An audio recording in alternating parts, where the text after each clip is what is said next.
Hello there, Cerebrum17 once again. This is my Kingdom Hearts 2 critical difficulty video walkthrough.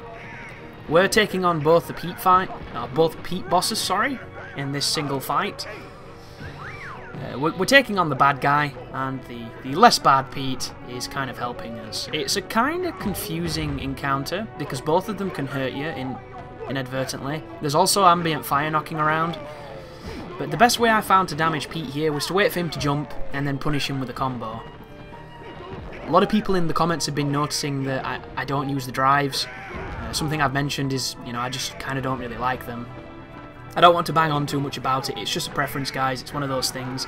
I appreciate how invaluable they are when it comes to, you know, doing massive damage and winning, but at some point I want to play the game, I don't want the game to play itself, so I would like to have as much input as I can, and the drives kind of take that away from me.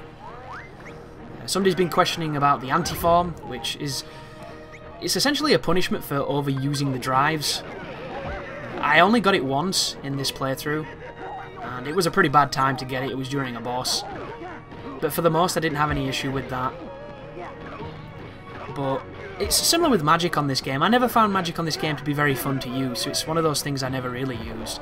Aside from the cure and occasionally as a projectile, I never used it. However, I've learnt the folly of my ways with that, because the reflect is probably the most overpowered thing in this game. But even then, I don't use magnet as much as I should, because magnet into thunder can be really effective. And I think it's because of the way it's presented, because it's kind of complicated to use, and I don't mean that in the grandest sense. All you have to do is map a shortcut and hold a button and then press another button. It's quite simple, but I just don't think it's intuitive. And there's a lot of delay on it. There are various reasons for me to not really use magic too frequently. And in Birth by Sleep, if you've been watching that, I use magic all the time. And it's one of those things where on these games... oh, by the way here, the towers will shoot you. I couldn't realise what was hitting me at first, and then I cottoned onto it, but I get a nice quick heal there off one of my buddies. It enables me to focus on beating up this guy. I turn into the Valor form to try and speed it up. From this point onwards, you're going to see me use Valor form quite a lot. And you might immediately be thinking, well, why? You've just said you don't like them, why would you use it? I have to use it, folks, to unlock certain abilities. And it's not a bad thing, it just is what it is. It'd be nice to have an option to have those abilities without the need of using this, but you don't, so thus you must have to put up with it. It's very similar to Birth by Sleep.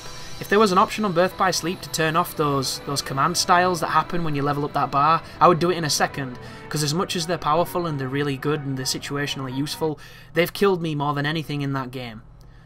But thank you very much for watching, that was a pretty short one. You take care now.